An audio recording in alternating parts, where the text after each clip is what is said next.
Bom dia, povo lindo de Deus. Paz seja com todos. Agora iniciamos mais um Gotículas de Fé. E ao mesmo que esse vídeo lhe encontre em paz, tranquilidade, segurança e confiança no Senhor. Amém? Vamos compartilhar o que o Senhor falou conosco nessa semana. Nós fizemos uma salada de frutas, podemos dizer assim, né? Terminamos a leitura de 2 Reis. Terminamos mais uma parte do livro de Salmos e começamos o livro de 1 Crônicas e Romanos, né?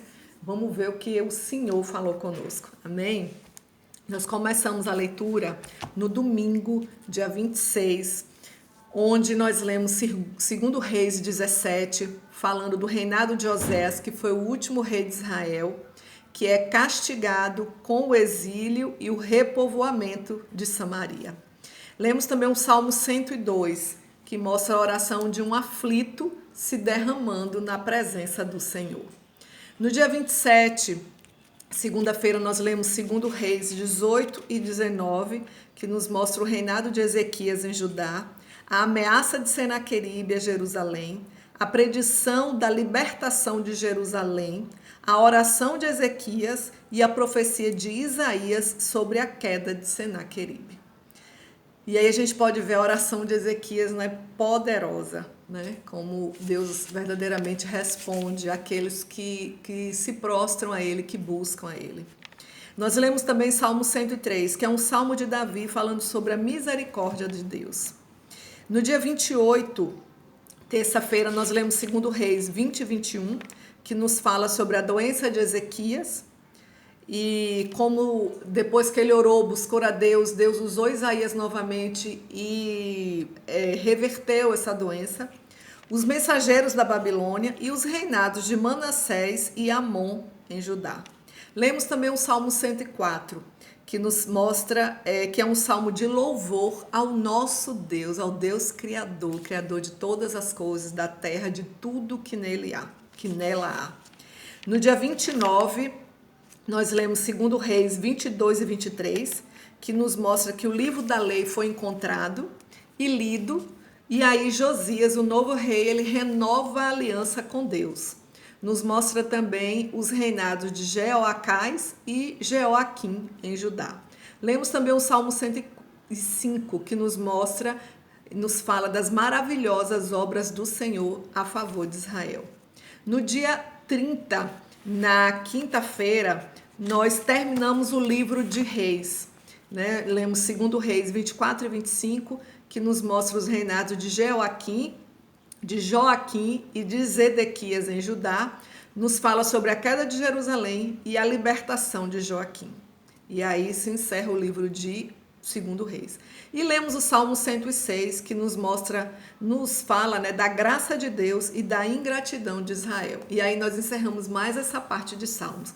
E no dia 1º, nós começamos a leitura de Crônicas. O livro de 1 Crônicas, o possível autor é Esdras, né? O contexto de 1 Crônica é que o livro nos mostra a genealogia de Davi e Salomão, né? Toda a genealogia, os descendentes, né, deles, os ascendentes deles, no caso, podemos dizer assim.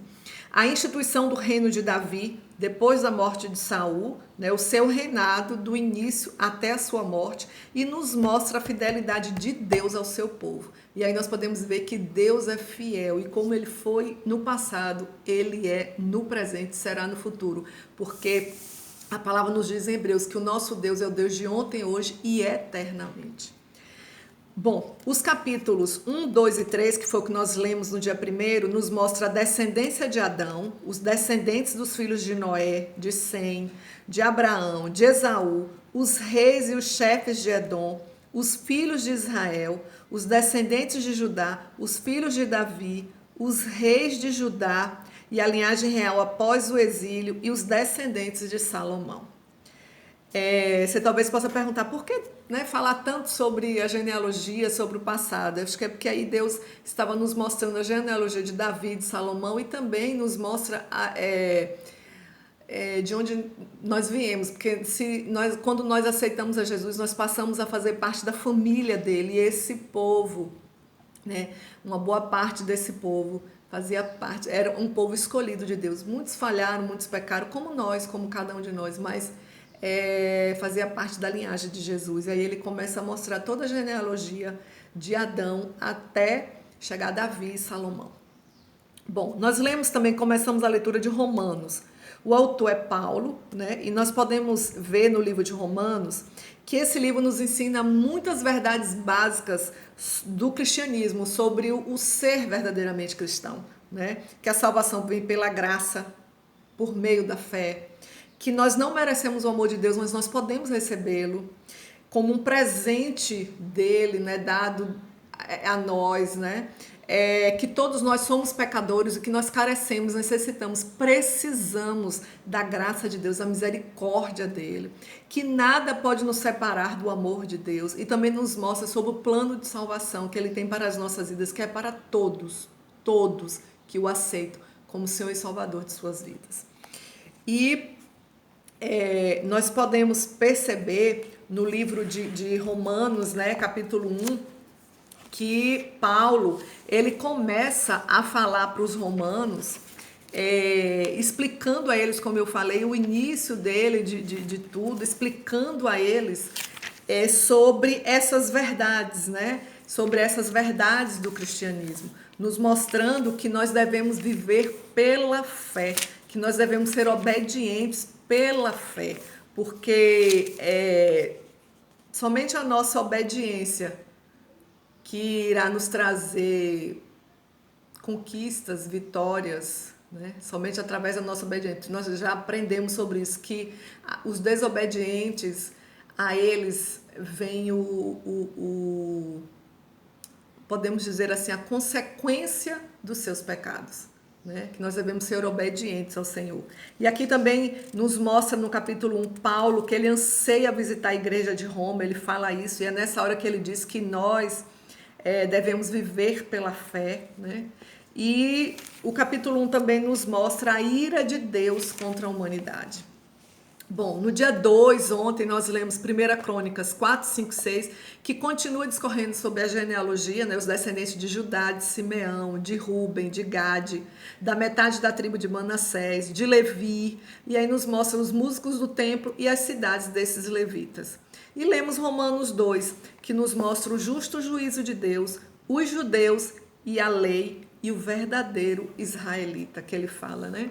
Que o verdadeiro israelita não é aquele que o é exteriormente, né? O verdadeiro judeu não é aquele que o é exteriormente, mas sim interiormente no seu coração. Não adianta você ser circuncidado e não viver o que o Senhor quer que nós venhamos a viver. E o que nós aprendemos nesta semana, né? Lá no Velho Testamento, uma das coisas que me chamaram a atenção, né, foi quando está lá no capítulo 17, né, no capítulo 17, quando 17 a partir do verso 35, né, que diz assim: quando o Senhor fez uma aliança com os israelitas, ele lhes ordenou: não adorem outros deuses, nem se inclinem diante deles, não lhes prestem culto, nem lhes ofereçam sacrifício. Mas o Senhor, que os tirou do Egito, com grande poder e com braço forte, é quem vocês adorarão.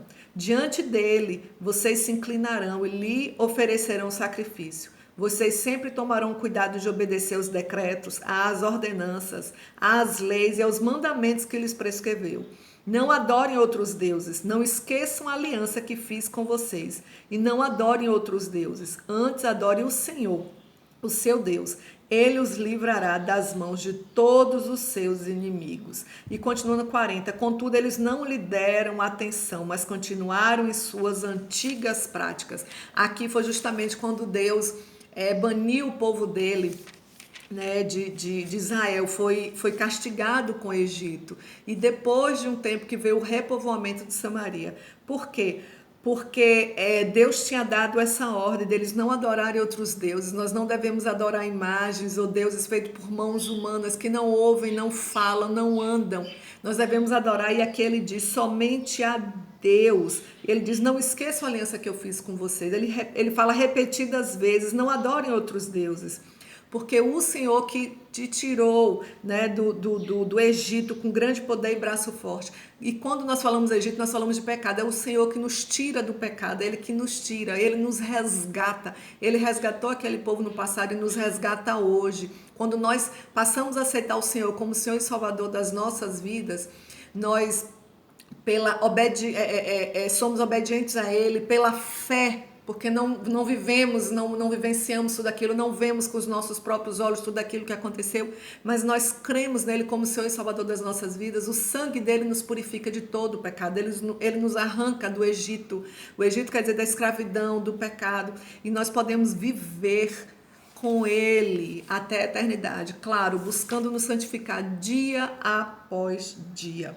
E o que me chamou a atenção no Novo Testamento está no Salmo 103, um Salmo de Davi, quando ele diz assim: bendiga o Senhor a minha alma, bendiga o Senhor de todo o meu ser, bendiga o Senhor a minha alma, não esqueça nenhuma de suas bênçãos. É Ele que perdoa todos os seus pecados e cura todas as suas doenças, que resgata a sua vida da sepultura e o coroa de bondade e compaixão, que enche de bens a sua existência, de modo que a sua juventude se renova como a águia. E ele continua dizendo muitas coisas que o Senhor faz quando nós nos rendemos ao Senhor. E é por isso que ele diz: bendiz o Senhor a minha alma, bendiga o Senhor a minha alma, não esqueça nenhuma de suas bênçãos. Ele fica relembrando que nós devemos buscar ao Senhor, porque se você for olhar para trás, você vai ver coisas grandiosas que Deus já fez na tua vida. Você não é o mesmo hoje.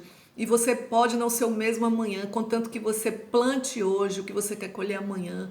Então plante obediência, plante fé, plante amor no Senhor Jesus, porque é Ele que cura, que nos perdoa de todos os nossos pecados, que resgata vidas de sepultura. A palavra do Senhor diz que é Ele que tira as pessoas do monturo, do lixo e faz reinar, se assim Ele o quiser. Então eu quero lhe dizer nesta manhã: se renda aos pés do Senhor Jesus. E agora eu gostaria que você pegasse lápis e caneta, lápis e papel e anotasse o que nós iremos ler essa semana. Nós iremos continuar a leitura em 1 Crônicas e em Romanos. Começando a leitura hoje, dia 3, domingo, nós iremos ler o livro de 1 Crônicas 7, 8 e 9 e Romanos 3. Amanhã, segunda, 1 Crônicas 10 e 11 e Romanos 4. Terça-feira, 1 Crônicas 12 e 13 e Romanos 5. Quarta-feira, 1 Crônicas 14 e 15 e Romanos 6. Quinta-feira, 1 Crônicas 16 e 17 e Romanos 7. Sexta-feira, 1 Crônicas 18 e 19 e Romanos 8. E sábado, 1 Crônicas 20 e 21 e Romanos 9. Eu creio que Deus irá falar poderosamente aos nossos corações. E agora eu quero orar por vocês. Se você puder, feche seus olhos. Se não puder, leve seu pensamento ao trono da graça do Pai e vamos falar com o nosso Deus. Senhor, meu Deus, amado, grandioso, eterno, maravilhoso, Pai. Nós entramos mais uma vez na Tua presença, Senhor, para Te render graças por tudo que o Senhor já fez nas nossas vidas, pelos benefícios que o Senhor tem feito às nossas almas, Senhor Jesus, pelos livramentos, pela Tua proteção, pelo Teu amor, por tudo que o Senhor tem feito em nossa vida e por tudo que o Senhor ainda irá fazer. E muito mais ainda te agradecemos por tudo que o Senhor é, por tudo que o Senhor representa em nossas vidas. Obrigada, Pai, por não desistir de cada um de nós. Continua conosco, Senhor Jesus, nos ensinando, nos mostrando que só em Ti, só firmado em Ti é que nós obteremos a vitória. Que nós verdadeiramente possamos a cada dia bendizer o Teu santo nome, louvar o Teu santo nome, lembrar de todos os feitos que o Senhor tem feito em nossas vidas e te agradecer por isso. Concedes, eu te peço, Pai, uma semana de paz, de vitória, de aprendizado e de crescimento na Tua presença, em nome de Jesus. Amém. Eu sou a pastora Semile da IFAC, Igreja da Família Aliançada em Cristo. E se Deus assim permitir, em breve nós estaremos juntos para mais um Gotículas de Fé. Amém.